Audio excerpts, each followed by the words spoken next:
Yeah, Frederick. He's definitely something. I'm just sorry that it took me so long to realize that. I think I've botched this thing too. Well, I won't stop you from having your moment with Frederick. I have to go to my mom's house to rest up. I have to go to a family court in the morning and set up some payment schedules with Steven. It's gonna be ugly. His wife had to find out the hard way that her husband is a two-timing, skirt-chasing cheater. Renee grinned as she said those words. Sasha realized that although she had more class at the end of the day, she and Renee were no different. Sasha had evolved, but just a month ago, she had the same mentality as Renee: gold digging, home wrecking, and not caring about anyone else but themselves. Right now, all Renee could focus on and think about was money. It was like her daughter was simply nothing more than her next payday. Bye, Renee. Be careful out there. And if you get the chance, read from the book of Isaiah. Sasha knew that the book of Isaiah was about God planning wrath on the children of Israel because of all of their fornication, disobedience, and idol making antics. Maybe Renee would take up her offer, read it, and change her ways. If Sasha could change, anyone could change. Bye, Sasha. Don't be too hard on him. He's a good man. If I wasn't so embarrassed about the paternity situation, I'd still be trying to hook up with him. But you don't have to worry about me anymore. I have one more question. Why are your eyes so red? And why have you been crying? You seemed fine when I opened the door. Sasha was inquisitive, a sigh she didn't know she had. Renee smiled slyly and replied, I'll let Fred tell you. It will make you laugh, and it might be the thing that you two need to get back together. Frederick was at the top of the stairs by this time, and he grabbed the last bag from Renee, blew Sasha a kiss, and went down the stairs. Sasha walked to the window overlooking the parking lot and watched Frederick and Renee. Frederick simply put the bag in the trunk, gave Renee a brief hug, pecked on the cheek, and he seemed to race back up the stairs to Sasha. Sasha was sitting in her usual chair sipping on the soda when Frederick entered the house. So, Frederick leaned against the refrigerator and smiled towards Sasha. So, Sasha responded back, You're just not going to make this easy on me, are you?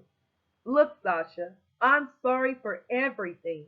I should have let you know about Renee and her daughter. But things were going so good for us, so I thought. I met you two at the same time.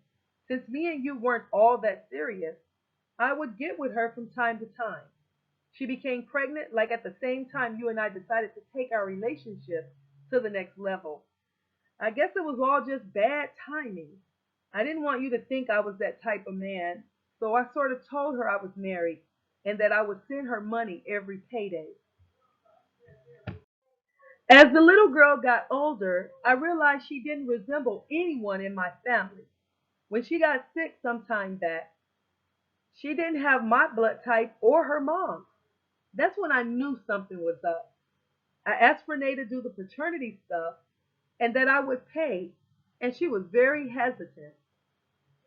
So after I left, they moved in here, like like the same day and stuff. Sasha was becoming emotional. Nah, baby, I don't want you to look at it like that. Basically, when you grabbed your things and headed out of here, Renee began to concoct a story that she had been evicted because of my non payment. The truth is, she always lived with her mother. The woman's an opportunist. Wow. So, how were things around here with the two of them? Sasha had to know, even if it would hurt her. Oh, Sasha, I have no idea. I gave them the place and went and stayed with my sister Whitney and her husband Ryan. You have to understand that I was angry at Renee for not doing what I asked her to do. If there was a chance that Tanya was my daughter, I didn't want a single moment to go by that I would have been considered a bad father. I paid the doctor bill that Renee was complaining about, and I let them stay here for a month. I came over a few times to pick Tanya up and take her with me and the boys. Other than that, I didn't have much contact with Renee. Okay, so she said something funny was happening right before I came over here. What were you two up to? What do you mean? I was in my room talking to my big sister Bobby about our family reunion next week. She was in the other bedroom collecting her things. Which reminds me, she didn't bring that much. She shouldn't have left with so much. Let me do a quick inventory. Frederick jumped up and jogged to the second bedroom. Oh man. Sasha, come here. You have to see this. Something in that room excited Frederick. Sasha walked to the room and was mortified. Renee had written on the wall using Sasha's red lipstick, "Go to hell and burn, Frederick and Sasha." In addition to the nasty message, she had rummaged through Sasha's side of the closet and made off with several clothing items and pairs of shoes. "You sure do know how to pick 'em," Sasha laughed hysterically. Frederick simply shook his head.